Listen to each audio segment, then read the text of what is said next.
하나님 말씀은 학개서 2장입니다. 학개서 2장 10절부터 19절까지 구약성경 1311페이지에 있습니다. 학개서 2장 10절부터 19절까지 우리 교독하겠습니다. 1311페이지. 다리오 왕 제2년 9째 달 24일에 여호와의 말씀이 선지자 학개에게 임하니라. 이르시되 만군의 여호와가 말하노니 너는 제사장에게 율법에 대하여 물어 이르기를 사람이 옷자락에 거룩한 고기를 쌓는데 그 옷자락이 만일 떡에나 국에나 포도주에나 기름에나 다른 음식물에 닿았으면 그것이 성물이 되겠느냐 하라. 학개가 물음에 제사장들이 대답하여 이르되 아니니라 하는지라. 학개가 이르되 시체를 만져서 부정하여진 자가 만일 그것들 가운데 하나를 만지면 그것이 부정하겠느냐 하니 제사장들이 대답하여 이르되 부정하리라 하더라. 이에 학개가 대답하여 이르되 여호와의 말씀에 내 앞에서 이 백성이 그러하고 이 나라가 그러하고 그들의 손의 모든 일도 그러하고 그들이 거기에서 드리는 것도 부정하니라. 이제 원하건대 너희는 오늘부터 이전 곧 여호와의 전이 그 돌 위에 놓이지 아니하였던 때를 기억하라. 그때에는 20고루 곡식더미에 이른즉 10고루뿐이었고 포도즙 틀에 50고루를 기르러 이른즉 20고루뿐이었었느니라. 만군의 여호와가 말하노라. 내가 너희 손으로 지은 모든 일에 곡식을 마르게 하는 재앙과 깐부기 재앙과 우박으로 쳤으나 너희가 내게로 돌이키지 아니하였느니라. 너희는 오늘 이전을 기억하라. 9째 달 24일 곧 여호와의 성전 지대를 쌓던 날부터 기억하여 보라. 곡식 종자가 아직도 창고에 있느냐? 포도나무, 무화과나무, 석류나무, 감람나무의 열매가 맺지 못하였느니라. 그러나 오늘부터는 내가 너희에게 복을 주리라. 아멘. 기도드리겠습니다. 살아계신 하나님 아버지 감사를 드립니다. 이 시간 하나님 말씀을 전하고 있습니다. 하나님 말씀이 생명의 말씀이고 진리의 말씀이고 신앙생활뿐만 아니라 일상생활, 교회에서뿐만 아니라 가정생활, 직장생활 어느 곳에서 무엇을 하든지 우리 인생대로 등불이고 비침을 믿게 도우소서. 어느 곳에서 무엇을 하든지 하나님 말씀대로 따라 살아가게 되면 하나님 영광을 드러내고 우리는 복된 은혜 속에 거한다는 것을 굳게 믿고 어느 곳에서 무엇을 하든지 항상 하나님 말씀 따라 살아가는 우리들 되게 도우소서. 이 시간도 바로 이러한 은혜를 받는 시간 되게 도우시고 다시 한번 확인하는 시간 되게 도우셔서 힘을 얻고 용기를 얻고 위로를 얻고 또 하나님 말씀 따라 열심히 살아가는 우리들 되게 도우시고 모든 성도님들에게도 같은 은혜 내려 주옵소서. 성령께서 온전히 주장하시기를 바라고 예수님 이름으로 기도드렸습니다. 아멘. 오늘 계속해서 학개서에 대해서 말씀을 드리는데 한 번 더 오늘 말씀 먼저 드릴 것은 이 학개서를 좀 종종 오늘날에 잘못 적용하는 일들이 있습니다. 그것은 바로 이제 교회 예배당을 지을 때 이 학개서 본문을 많이 사용을 하는 거예요. 그러면서 이제 교회 건물을 새롭게 건축할 때에 그것이 바로 성전을 짓는 것이다라고 이렇게 오늘 학개서 본문을 통해서 바로 적용을 하는데 이러한 적용은 성전과 교회에 대한 올바른 이해도 아니고 또 올바른 적용도 아닙니다. 그래서 이것이 지금의 교회당, 예배당은 구약 때의 성전과 다른 것임을 우리가 그것을 분명하게 인식하고 구별해서 우리가 바르게 해석하고 바르게 적용하지 않으면 큰 문제들이 좀 생기게 되는 것이죠. 그래서 이 부분에 대해서 한 번 더 말씀을 드리고 또 오늘 본문 간략하게 말씀을 드리겠습니다. 구약 때의 성전이라고 말하는 것은 이스라엘 땅 예루살렘에 세워진 그 건물을 성전 이렇게 말을 하는 것입니다.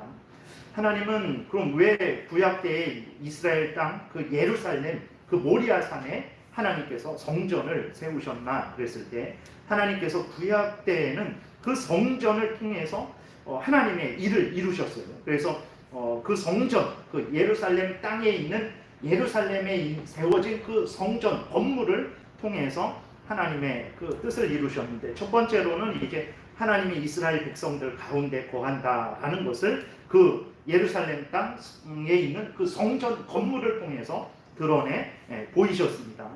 그 다음에 그 성전 예루살렘 땅 성전 예루살렘 땅에 있는 그 성전 건물을 통해서 하나님께 이스라엘 백성들로 하여금 제사를 드리도록 하셨어요. 그래서 구약 때에는 항상 성전 중심이었습니다. 성전 중심이라는 것은 예루살렘에 있는 그 성전 건물 앞에서, 그 건물 안에서 모든 제사들이 이루어졌던 거예요. 그 다음에 하나님께서는 예루살렘 땅에 있는 그 성전 건물을 통해서, 성전을 통해서 이스라엘 백성들에게 예수 그리스도를 예표해 주셨어요. 그러나 예수님이 오신 이후로는 이 성전을 하나님께서 더 이상 사용하시지 않습니다.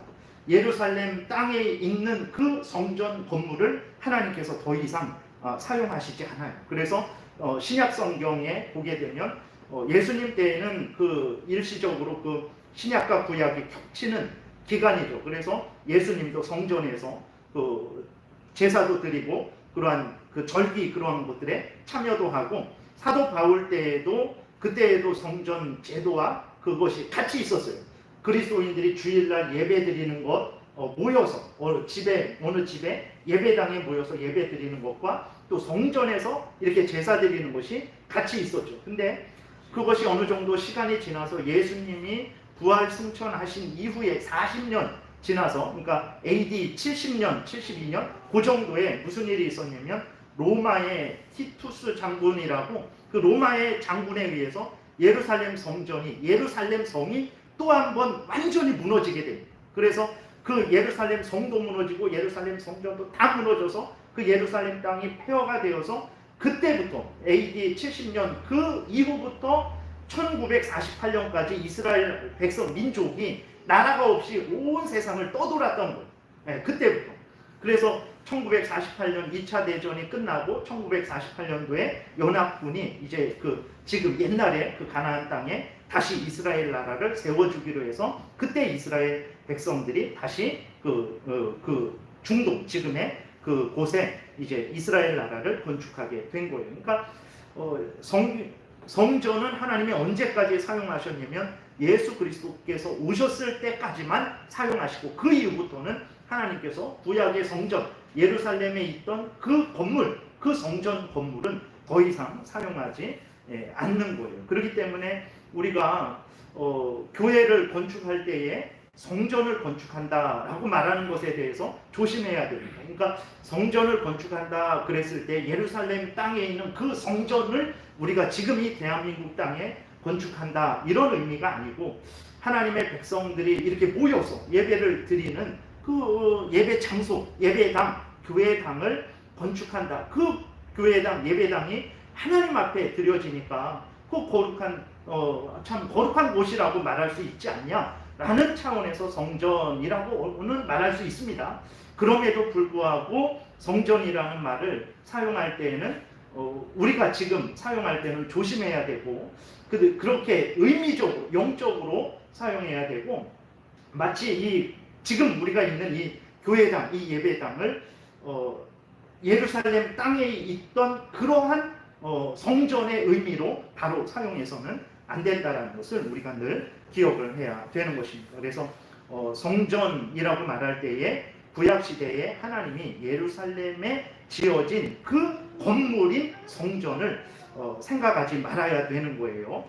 무슨 문제가 생기게 되냐면, 그러니까 성전, 그렇게 되면 구약 때에는 그 성전, 예루살렘에 있는 그 건물인 성전을 중심으로 해서 모든 것들이 이루어졌죠. 물론 그때에도 믿음 없이 성전 제사에 참여한다든지 그러면 하나님께서 받지 않으셨습니다.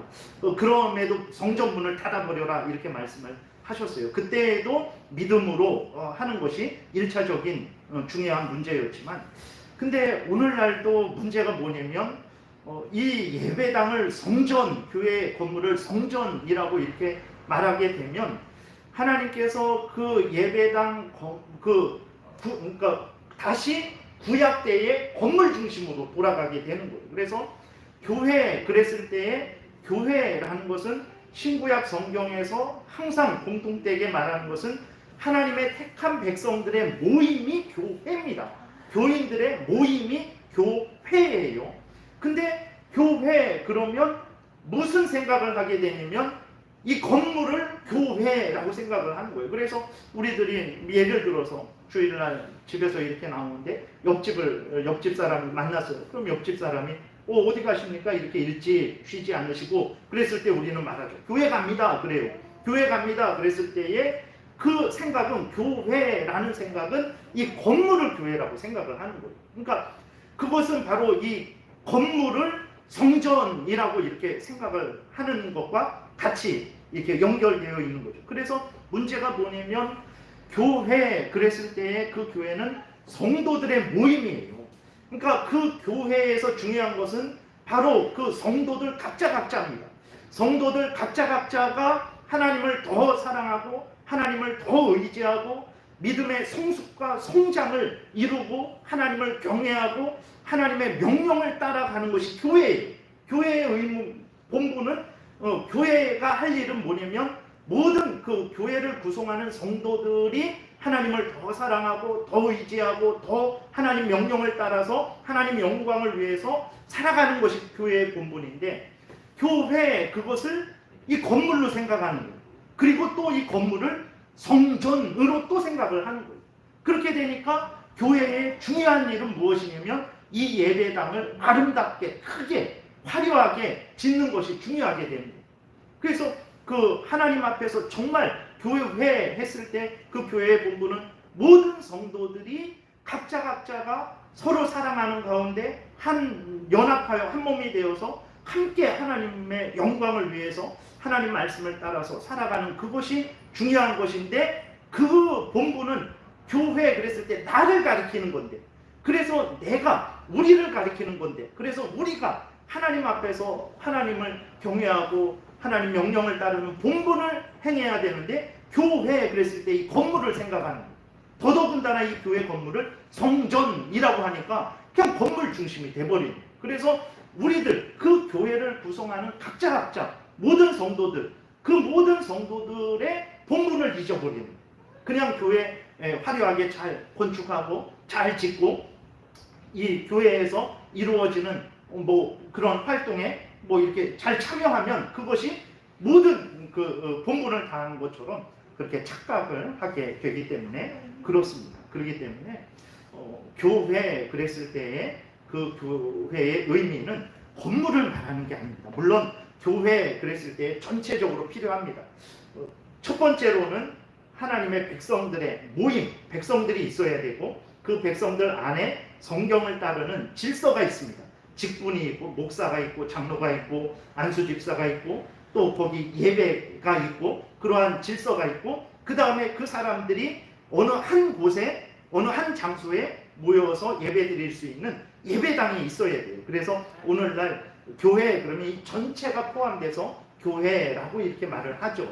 근데 분명한 것은 무엇이냐면 이 예배당 건물을 교회로 우회해서는 안 된다는 거예요. 그때는 예배당이라고 교회당이라고 분명히 이해를 해야 되고 더더군다나 성전으로 예루살렘 땅에 있던 그러한 의미의 성전으로 바로 이해해서는 안 됩니다. 그래서 오늘날 이렇게 보게 되면 교회에서 여러 교회에서 다 그런 거는 아니지만 성전을 건축할 때에 이 학개서를 들어서 지금 우리가 성전을 건축하고 있으니까 정말 헌신을 하셔야 됩니다. 물론 맞죠. 하나님 앞에 예배드리는 거룩한 장소로 봉헌하고 참 그런 차원에서 성전이다라고 말을 할 수는 있지만 그 의미를 우리가 깊이 생각해서 사용하지 않게 되면 건물 중심의 결국은 로마 카톨릭처럼 화려하고 아주 웅장하고 그렇게 보기만 해도 감탄이 절로 나오고요. 그래서 성도들이 그리스도인들이 교회를 판단할 때 그 교회를 구성하고 있는 각각의 성도들의 상태를 보고 판단을 하지 않죠. 그 성도들 안에서 전해지는 말씀을 듣고 판단하지 않죠. 교회 그렇게 판단할 때 어떻게 되면 외양적인 건물만 보고 이 교회는 작은 교회, 저 교회는 큰 교회 뭐 이런 식으로 생각을 해서 절대로 그 건물이 작은 교회는 안 들어옵니다. 절대로 안 돼요. 이 주변에 몇천 세대 이렇게 아파트가 지어졌어도 여기 들르지를 않아요. 벌써 이렇게 큰 건물, 큰 뭐 이런 차원으로 그게 기준이 되어서 성전이 기준이 되어서 교회당이 기준이 되어서 벌써 이렇게 한 세네 군데 정하고 거기 돌아보고 그 중에서 결정을 하는 거예요. 그러니까 결국은 신앙이 핵심은 예배당이 많은 사람이 적은 곳에 모일 수도 있어요. 적은 사람이 큰 곳에 모일 수도 있습니다. 그거는 예배당은 도구고 수단이에요. 중요한 것은 그곳에 모인 성도들입니다. 그럼 그 성도들이 어떤 믿음을 가지고 어떤 마음 상태이고 어떤 삶을 살아가는지 그것을 보고 거기에서 하나님의 말씀이 바르게 증거되고 있는지 그것을 받아들이고 믿고 순종하고 있는지 세례와 성만찬이 바르게 시행되고 있는지 그것을 보고 교회를 판단해야 되는데 그거는 보고 판단하지 않고 외향적인 건물만 보고 그것을 성전이라고 생각하니까 건물이 아름답고 크면 이 교회는 좋은 교회 이렇게 좀 작고 상가 2층에 있고 그러면 저기는 별로 이렇게 능력 없고 안 좋은 교회 이런 잘못된 생각으로 빠지게 되는 거예요. 이게 벌써 우리나라 교회는 많이 그렇게 오염되어 있죠. 그렇게 오염된 상태입니다. 그렇기 때문에 우리가 오늘날에 이러한 잘못이 거의 이렇게 만연이 되어 있습니다. 그냥 목사님들의 생각도 그렇고 성도님들의 생각도 그런데 아주 우리가 주의해야 된다는 것을 좀 이렇게 명심해야 되겠습니다. 그렇다고 교회 예배당을 건축할 때 그럼 소홀히 해도 되는가? 그건 절대로 아니죠. 우리는 하나님의 백성들이 하나님을 향해서 무슨 일을 할 때에 뭐 특별히 성도들이 예배를 드리기 위해서 필요한 예배당을 건축할 때에 어떻게 해야 됩니까? 당연히 역시 동일하게 마음과 뜻과 목숨을 다해서 하나님 앞에서 그 일을 해야 되는 거예요. 그럼 교회가 하는 일이고 하나님 앞에 예배드리기 위해서 하는 일이기 때문에 정말 우리가 예배당을 건축할 때 제가 예전에 이렇게 있을 때에도 그 어머니, 시어머니, 어머니 모시고 그 다음에 딸 둘 있고 그 5식구인데도 그 집을 팔아서 교회를 건축한다고 하니까 그 집을 팔아서 교회에 봉헌하고 자기는 그 교회 안에 교회 터가 넓었는데 그 조립식 있잖아요. 그 샌드위치 판넬로 지은 거기에서 어머니 모시고 두 딸들 데리고 그러한 생활을 진짜 되게 오래 한 7, 8년을 했죠. 그 교회에서 이렇게 살았어요. 그는 그러한 마음과 태도로 얼마든지 성전이 아니다라는 생각을 가지고도 얼마든지 우리가 그 일이 하나님의 일이기 때문에 자기의 모든 것을 희생한 거죠. 그런 것은 칭찬받을 일이죠. 그러한 마음과 태도로 모든 일을 해야 되는 것입니다. 교회를 건축할 때에도. 근데 그럼에도 불구하고 그렇다고 해서 오늘날의 이 교회 예배당이 구약 때의 예루살렘에 있는 그러한 성전은 아니다라는 것을 우리는 늘 생각을 하고 그렇게 하나님 앞에 헌신하는 그러한 신앙생활을 해야 되는 거고요. 다시 돌아와서 보게 되면 이제 구약 때의 성전은 이제 이스라엘 땅 예루살렘에 지어진 그 건물입니다. 그 건물은 예수님이 오시기까지만 하나님이 구약 때에 사용하셨어요. 그럼 그 건물을 통해서 무슨 일을 하셨냐? 앞에서도 말씀드렸지만 하나님이 이스라엘 백성 가운데 계신다. 그러니까 그 예루살렘 성전이 세워진 그것을 보기만 하면 저건 하나님이 내가 이 성전에 거한다라고 약속하고 세워진 것이기 때문에 그 성막도 그렇고 모세 때에는 성막이었고 솔로몬 때에 그 성막이 성전이 된 것이거든요. 그러니까 그 성막이나 성전을 볼 때마다 하나님이 우리와 함께 계시는구나 라는 그 믿음이 분명히 이스라엘 백성들 가운데 생겼던 거예요. 그래서 그게 과도하게 오늘 본문에서 말하겠지만 이제 믿음 없이 형식적으로 성전이 있으니까 우리는 절대로 망하지 않을 것이다 이러한 잘못된 신앙으로 번지기도 했지만 어쨌든 하나님께서 그 예루살렘 땅에 있는 그 성전 건물을 통해서 하나님이 이스라엘 백성들과 함께 계신다라는 것을 그 은혜를 드러내신 것이고 또 그 성전을 통해서 하나님께 제사를 드리게 했거든요. 그래서 구약 때에는 항상 모든 것이 그 성전 중심이었습니다. 그래서 그랬고 또 성전을 통해서 예수 그리스도를 예표했죠. 그래서 이스라엘 백성들이 지금 이 상태가 바벨론에 의해서 멸망당했다가 70년 포로로 끌려갔었죠. 70년 지나서 다시 돌아온 때거든요. 근데 성전은 70년 전에 다 무너졌었죠. 그렇게 되니까 하나님이 구약 때에 그 성전을 통해서 하나님의 임재를 드러내고 그 다음에 이스라엘 백성들로 하여금 하나님께 예배드리게 하고 그 성전을 통해서 예수 그리스도를 증거하는 일을 하셨는데 성전이 무너진 거거든요. 그러니까 하나님이 다시 돌아와서 이 성전을 건축하라고 했던 거예요. 그래서 그 성전을 건축을 하라 그랬는데 그 주변 가나안 족속들이 방해하고 페르시아 왕이 다시 마음이 변해갖고 성전 건축을 하지 못하게 하니까 그것을 핑계로 해갖고 거의 한 10몇 년 동안 그 성전을 건축하지 않고 게으르게 있었던 거예요.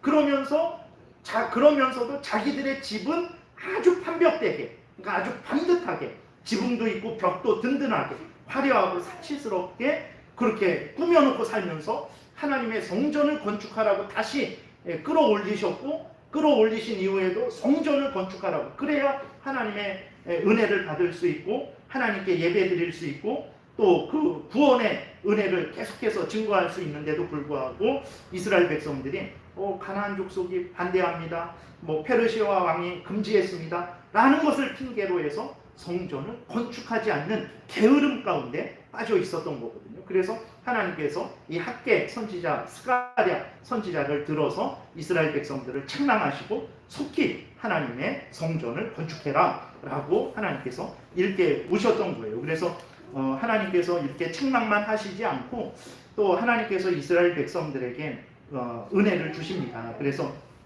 그 보게 되면 11장 13절에 보게 되니까 하나님께서 또 이스라엘 백성들의 마음을 일깨우셔서 그 성전을 건축하게 하세요. 그래서 1장 13절부터 15절 잠깐 이렇게 제가 보겠습니다.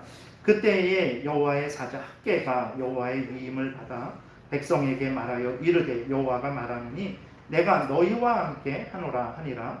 여호와께서 스알디엘의 아들 유다 총독 스룹바벨의 마음과 여호사닥의 아들 대제사장 여호수아의 마음과 남은 모든 백성의 마음을 감동시키심에 그들이 와서 만군의 여호와 그들의 하나님의 전 공사를 하였으니 그때는 다리오 왕 제2년 여섯째 달 24일이었더라. 이렇게 성전이 16년 동안 멈춰 있었어요. 돌아오자마자 건축을 하려고 하는데 가나안 족속이 방해하고 페르시아 왕이 다시 취소 이렇게 하니까 그것 때문에 16년 동안 성전을 건축하지 않고 그냥 터만 만들어 놓고 그대로 있었던 거거든요. 그러니까 16년이 지났을 때에 하나님께서 학개 선지자와 스가랴 선지자를 통해서 왜 아직도 그렇게 성전을 건축하지 않냐? 너희들이 그것은 핑계다. 내가 분명히 너희들에게 명령했고 너희들을 다시 이스라엘 땅으로 돌아오게 하신 그 자체가 성전을 건축하라는 명령인데 왜 가나안 족속의 주변의 방해를 핑계로, 페르시아 왕의 방해를 핑계로 내가 너희들에게 분명히 명한 성전을 건축하지 않느냐라고 학개 선지자와 스가랴 선지자를 통해서 이스라엘을 책망하셨던 거예요. 빨리 성전을 건축해라. 그래야 앞에서 말씀드린 대로 그 성전을 통해서 하나님이 이스라엘 백성들과 함께 하심의 증거되어서 이스라엘 백성들이 은혜를 받고 그 다음에 마땅히 하나님께 제사를 예배를 드려야 되잖아요. 그 성전 중심으로 예배가 회복되게 되고 그리고 그 성전을 통해서 예수 그리스도가 증거되게 되는 거죠. 그렇기 때문에 성전을 하나님께서 건축하라고 그렇게 하셨던 것이고 책망하시고 또 하나님은 책망만 하시는 것이 아니라 은혜를 주셔서 이렇게 이스라엘 백성들의 마음을 감동시키셔서 성전을 건축이 다시 시작되게 하신 거예요. 그래서 이렇게 시작된 이후로 4년 만에 성전이 건축됩니다. 그래서 모세부터 솔로몬까지는 성막이었죠. 그냥 텐트 안에 이제 성소가 있고 지성소가 있고 그 법궤가 있고 텐트 안에 그것을 성막이라고 하는 거예요. 그 다음에 그 텐트가 솔로몬 때에 성전이 되는 것입니다. 그래서 솔로몬이 지어서 솔로몬 성전 그러는 거예요. 그게 쭉 오다가 바벨론에 의해서 포로가 될 때 그 솔로몬 성전이 완전히 무너집니다. 그래서 70년 만에 다시 돌아와서 이제 이 학개 때에 그 학개 선지자 때에 건축을 하는데 스룹바벨의 지도 아래 성전을 건축하기 때문에 그 성전을 두 번째 성전, 제2성전 또는 스룹바벨 성전이라고 이렇게 말을 하는 거예요. 그래서 성전이 이제 4년 만에 건축이 돼요. 근데 성전이 건축이 되는데 문제가 생기죠. 어떤 문제가 생기냐면 지난주에 말씀드렸던 문제는 무엇이냐면 그 성전이 솔로몬 성전이 무너지게 되잖아요. 그래 그 솔로몬 성전하고 다시 세우는 성전하고 비교해 보면 이 두 번째 성전은 진짜 초라합니다. 초라해요. 솔로몬이 첫 번째 성전을 지을 때 얼마나 그렇게 화려하고 대단하게 지었냐면 금이 34,000톤, 은이 34,000톤, 수많은 놋, 최고급 백향목, 또 최고급 대리석, 그 18만 명의 인부, 7년 동안의 성전 건축. 그러니까 뭐 이거는 진짜 어마어마한, 외양만 봐도 어마어마한 그러한 모습이었죠. 근데 이 스룹바벨 성전은 그냥 이스라엘 백성들이 뒷산에 가서 나무를 잘라다가 이렇게 만드는 성전이었어요. 그러니까 뭐 그 솔로몬 성전하고는 비교할 수가 없죠. 그러니까 이스라엘 백성들이 외양이 너무나 초라하니까 낙심을 해버렸어요. 하나님의 성전을 건축하다가 낙심을 해버렸어요. 그러니까 하나님이 외모만 보지 말아라 라고 책망하시고, 내가 이 겉으로 보면 초라한 성전이지만 이 성전을 통해서 더 큰 일을, 솔로몬 때보다도 더 큰 일을 이룰 것이다. 예수 그리스도를 통한 구원을 의미하는 거죠. 그 일을 이룰 것이다 라고 말씀하시면서 외모 보고 실망하는 이스라엘 백성들을 책망하시고 다시 믿음 가운데 성전을 건축하라고 그렇게 말씀을 하신 거예요. 근데 또 다른 문제가 생겼는데, 두 번째 문제인데, 그 두 번째 문제는 무엇이냐면 오늘 본문에 나와 있는 것입니다. 이스라엘 백성들이 겉으로는 열심을 내고 있지만 근데 그것이 형식적이었다라는 거예요. 그러니까 성전 건축은 하고 있는데 그 성전 건축을 하는 이스라엘 백성들의 마음 태도가 어떤 마음 태도였냐면 하나님에 대한 믿음도 없고 감사함도 없고 기뻐하지도 않고 사랑도 식어졌고, 그리고 성전 건축을 하는데 억지로 마지못해 그렇게 성전을 건축하고 있는 거예요. 그러니까 하나님께서 그들의 그 마음, 그러한 태도에 대해서 책망을 하시는 거죠. 그런 마음과 태도로 성전을 건축할 때에는 너희들도 부정하고 너희들이 그 행하는 모든 것들이 부정하다. 나는 그러한 마음과 태도로 행하는 너희들을 기뻐 받을 수 없고 그러한 마음과 태도로 지은 그 성전도 기뻐 받을 수 없다. 그러니 너희들이 속히 회개하고 하나님을 사랑함으로, 감사함으로, 기쁨으로 하나님을 믿는 믿음을 가지고 그러한 마음과 태도로 너희들이 성전을 건축해라. 그래야 내가 너희들도 받고 너희들이 건축한 그 성전을 기뻐받고 그 성전을 통해서 나의 뜻을 이루겠다. 이것을 이제 하나님이 말씀을 하시는 것입니다. 그래서 12절에 보게 되면 그게 예가 나오고 있죠. 하나님이 예를 드십니다.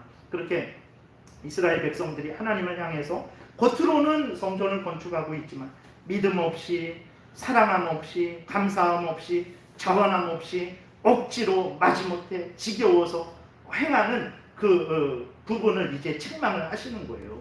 그래서 12절에 보게 되니까 사람이 옷자락에 거룩한 고기를 쌌는데 그 옷자락이 만일 떡에나 국에나 포도주에나 기름에나 다른 음식물에 닿았으면 그것이 성물이 되겠느냐 하라. 학개가 물음에 제사장들이 대답하여 이르되 아니니라 하는지라. 무슨 말이냐면 하나님께 드리는 거룩한 고기가 있어요. 하나님께 드리는 거룩한 고기가 있는데 이 거룩한 고기를 보자기로 옷자락으로 이렇게 쌌어요. 그럼 이게 하나님께 드리는 거룩한 고기니까 이 거룩한 고기가 뭐 여기 이렇게 보게 되니까 떡에나 국에나 포도주에나 기름에나 다른 음식물에 이렇게 닿잖아요. 다른 음식물에 닿으면 이게 거룩하니까 이게 다른 음식물에 닿다고 해서 이 다른 음식물이 거룩해지냐는 거예요. 아니다라는 거죠. 예. 그러니까 무슨 얘기냐면 너희들이 드리는 제사라든지 그 성전 건축은 거룩한 일이죠. 하나님을 향해서 드려지는 거룩한 일입니다. 근데 그 거룩한 일을 한다고 할지라도 거룩한 성전 건축을 하는데 너희들의 마음과 태도가 믿음 없이, 감사함 없이 억지로 마지못해 정말 하기 싫은데 그러한 마음을 가지고 이 건축을 하게 된다고 해서 이게 거룩한 일이라고 해서 그럼 너희들도 거룩해지겠냐라는 거죠. 거룩해지지 않는다라는 거예요. 예를 들어서 우리가 이렇게 하나님께 예배를 드리죠. 예배는 거룩한 것이잖아요. 하나님이 기뻐하시는 일이고 하나님이 영광 받으시는 일이죠. 그런데 이렇게 예배를 드리는데 우리들이 이 예배를 드릴 때 믿음 없이, 감사함 없이, 억지로, 들기 싫은 마음으로, 아주 지겨운 마음으로, 하나님의 사랑함 없이 우리가 여기에 참여한다고 해서 그럼 우리가 거룩해지겠습니까? 아니죠. 거룩한 예배를 우리가 드리고 있는데 우리가 누가 이렇게 참여를 해요. 근데 참여를 하는데 그 사람이 믿음 없이, 감사함 없이, 하나님 사랑함 없이 억지로 지겹게 마지못해 참여해봤자 그 사람은 하나님 앞에 기쁨이 되지 않는 거예요. 그 사람은 하나님의 은혜를 받지 못합니다. 그 사람을 하나님이 기뻐 받아주시지 않는다라는 거예요. 그러니까 이스라엘 백성들이 그런 상태였다라는 거예요. 거룩한 일을 하니까, 하나님께 제사를 드리니까 아무튼 하나님 나를 어쨌든 받아주시겠지. 내가 하는 일이 거룩한 일인데 라는 생각을 하면서 자기들은 믿음 없이, 감사함 없이, 사랑함 없이 억지로 마지못해 그러한 마음과 태도로 성전 건축을 한 거예요. 그러니까 하나님이 그러한 위선적이고 그러한 감사함 없이, 하나님을 사랑함 없이 그러한 마음과 태도로 성전 건축하지 말아라. 그렇게 하면 너희들이 거룩해지지 않고 내가 너희들을 받을 수 없다라는 것을 말씀을 하시는 것입니다. 13절도 같은 내용이에요. 13절 보게 되면 요거는 좀 더 쉽게 이해되죠. 학개가 이르되 시체를 만져서 부정하여진 자가 만일 그것들 가운데 하나를 만지면 그것이 부정하겠느냐 하니 제사장들이 대답하여 이르되 부정하리라 하더라. 무슨 얘기냐면 시체를 만지면 구약때의 정결법에 의해서 보게 되면 시체를 만지면 그건 사람은 부정하죠. 그 부정한 사람이 다른 어떤 일을 해요. 그러면 그것도 부정합니다. 그 일도 부정한 거예요. 무엇을 만지면 그것도 부정해지는 거예요. 그렇기 때문에 부정한 사람은 반드시 자기를 정결케 하고 하나님 앞에 예배를 드려야 되는 거예요. 그러니까 예를 들어서 오늘날도 마찬가지죠. 그러니까 우리들이 앞에서도 말씀드렸던 것과 똑같은 것처럼 예배를 모두가 예배를 드리고 있어요. 거룩한 예배를 드리고 있는데 내가 죄를 짓고 회개함 없이, 믿음 없이, 감사함 없이 억지로 참여하게 되면 하나님은 나를 받지 않죠. 그럼 내가 어떻게 해야 그 예배에 동참하게 되고 하나님께 받아들여지겠습니까? 내가 죄를 회개하고 감사함으로, 기쁨으로 내가 찬송에도 참여하고 내가 기도에도 참여하고 말씀을 전하고 듣는 것에도 참여해야 하나님이 기뻐 받아주신답니다. 부정한 상태로, 죄를 그대로 품고 있는 상태로 하나님 앞에 나오게 되면 하나님은 받지 않는다라는 거예요. 그러니까 마치 가인과 아벨의 예와 같은 것입니다. 하나님께 가인과 아벨이 제사를 드렸어요. 가인과 아벨이 제사를 드렸는데 이상하게 하나님이 아벨은 받으시고 가인의 제사는 안 받았어요. 왜 그렇습니까? 아벨은 믿음으로 드렸어요. 근데 가인은 믿음 없이 억지로 마지못해 드렸어요. 그러니까 하나님이 하나님을 믿는 믿음, 하나님의 말씀을 믿는 믿음을 가지고 드리는 아벨을 받고 아벨과 함께 그 제사도 받았어요. 근데 믿음 없이 드리는 가인에 대해서는 가인도 받지 않고 믿음 없이 드린 행동이니까, 제사니까 하나님이 그 제사도 받지 않으셨어요. 그러니까 이스라엘 백성들에게 하나님이 그것을 지적을 하시는 거예요. 너희들이 거룩한 성전을 건축하는 그 거룩한 일을 하는데 너희들이 믿음 없이, 감사함 없이, 기쁨 없이, 자원함 없이, 억지로 마지못해 하나님을 사랑함 없이 너희들이 건축한다면 너희들을 내가 받을 수 없다. 그것은 잘못된 일이다. 그리고 너희들이 하는 그 행동도 나는 그것을 받을 수 없다. 그렇기 때문에 너희들이 성전을 건축할 때에 회개해라. 너희들의 죄를 회개하고 나를 믿고 나를 사랑하고 나를 경외하고 나를 기뻐하고 나를 즐거워하며 감사함으로 그렇게 즐거이 성전을 건축해라 라고 말씀을 하나님이 하시는 것입니다. 그러니까 억지로 믿음 없이 마지못한 마음과 태도로 성전 건축하지 말고, 형식적으로 위선적으로 성전 건축하지 말고 속히 회개하고 돌이켜서 하나님을 믿는 믿음을 가지고 하나님의 약속을 믿는 믿음을 가지고 감사함으로 자원함으로 하나님을 사랑함으로 즐거이 성전을 건축하라는 거예요. 그러니까 이것은 오늘날 우리들도 마찬가지입니다. 예배에 참여할 때 감사함으로 하나님을 사랑함으로 하나님을 즐거워함으로 자원함으로 예배에 참여하지 않으면 아무리 예배에 100번, 1000번, 10,000번 참여해도 하나님은 그 예배를 받지 않으십니다.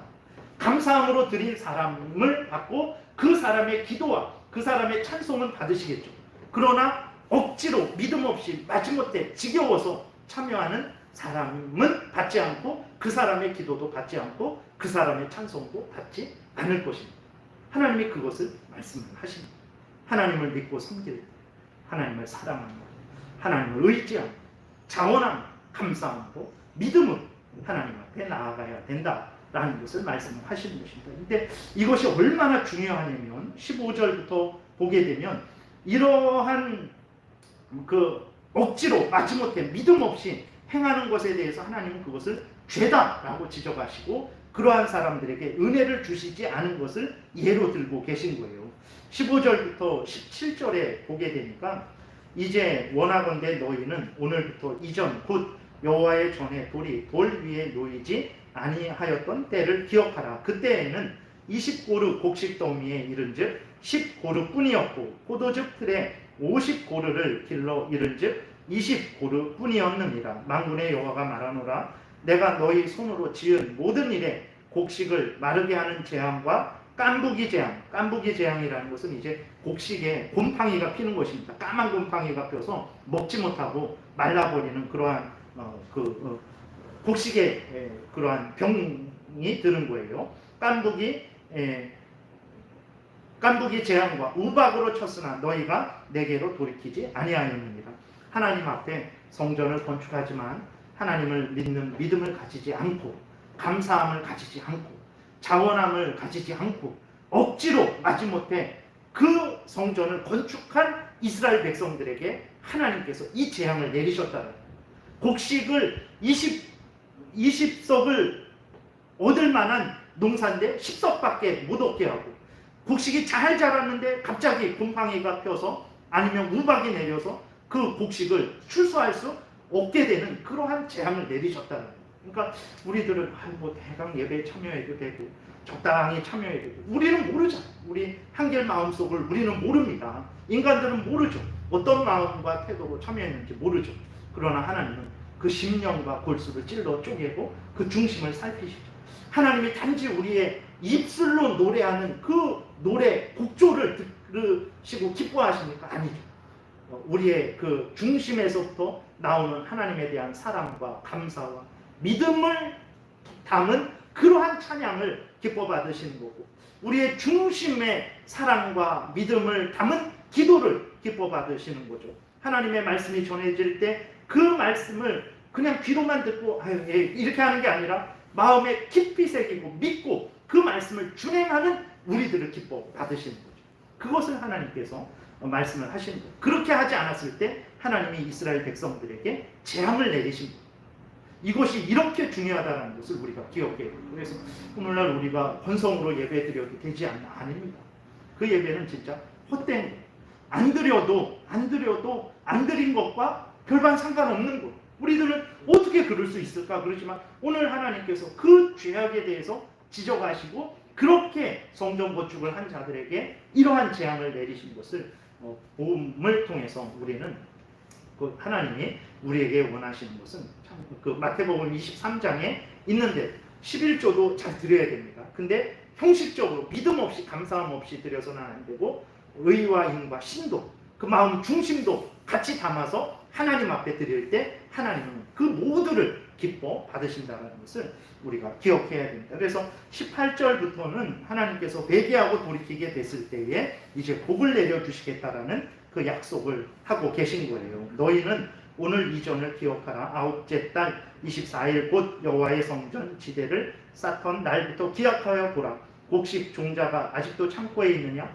포도나무, 무화과나무, 석류나무, 감람나무에 열매가 맺지 못하였느니라. 봐라, 너희들이 성전은 건축해서 2달 정도가 지났는데 너희들의 곡식 창고를 봐라. 왜 너희들이 이렇게 좋은 일을 하고 내 명령을 준행하는데 왜 곡식 창고에 곡식이 없고 무화과 나무에 열매가 없느냐?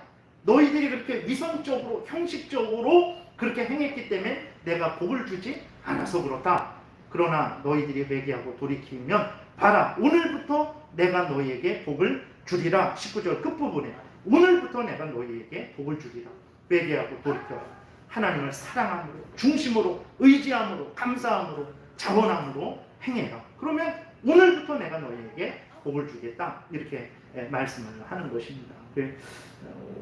말씀을 정리합니다. 하나님을 향해서 우리는 무엇을 할 때, 그것이 무엇이든 간에 예배당을 건축하는 것이든, 아니면 개인적으로 기도하는 것이든, 아니면 가정에서 일하는 것이든, 아니면 교회에서 봉사하는 것이든, 무엇을 하든지 간에 우리는 어떤 마음과 태도로 행해야 되냐 그랬을 때 겉과 속이 한결같이 하나님을 믿는 믿음으로, 하나님의 말씀을 믿는 믿음으로, 예수 그리스도 안에서 우리가 하나님 앞에 용납되어졌다라는 그 은혜를 생각함으로, 감사함으로, 하나님을 사랑함으로, 자원함으로, 기쁨으로, 열심으로 그 모든 일을 해야 되는, 아무리 작은 일일지라도 하나님을 믿는 믿음을 가지고, 하나님의 말씀을 믿는 믿음을 가지고, 하나님을 사랑하는 마음으로, 감사함으로, 기쁨으로 모든 일을 해야 돼.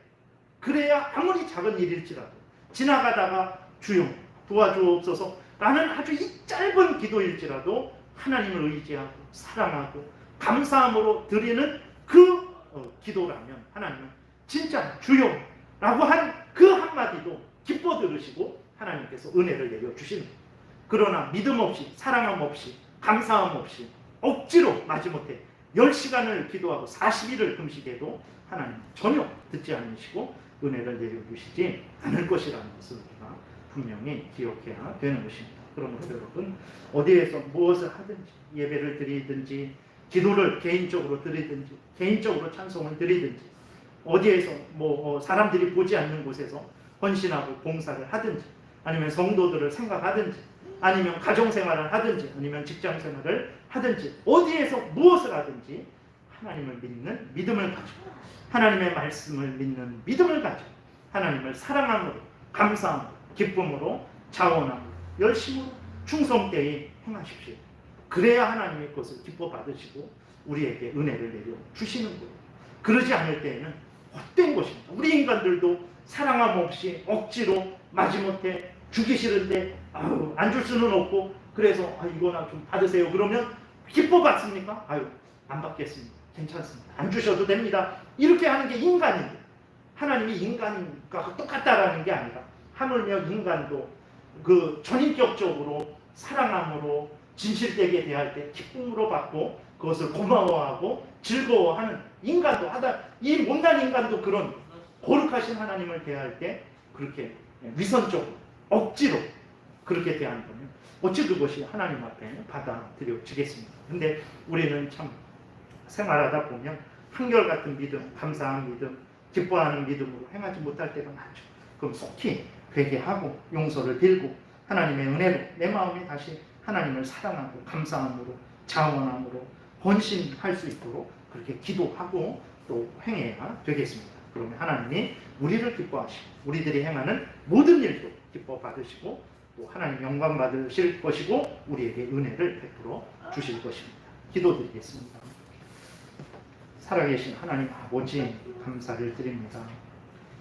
참 하나님은 우리의 형식만, 겉으로 드러난 것만 원하시는 것이 아니고 우리의 중심을, 우리의 사랑함을, 우리의 믿음을, 하나님을 향한 감사를 기뻐 받으신다는 것을 늘 잊지 않게 도우소서. 어디에서 무엇을 하든지 하나님 앞에서 진실되이 믿음을 가지고 감사하고 기쁨으로 교회 일이든 가정 일이든 직장 일이든 하나님 앞에서 행하게 도우소서. 그러면 하나님이 교회 일뿐만 아니라 가정 일도 받으시고 직장 일도 받으시고 우리도 기뻐 받으시고 영광 받으시고 우리에게 풍성한 은혜를 내려주실 줄을 믿습니다. 감사드리고 예수 그리스도의 이름으로 기도드렸습니다. 아멘.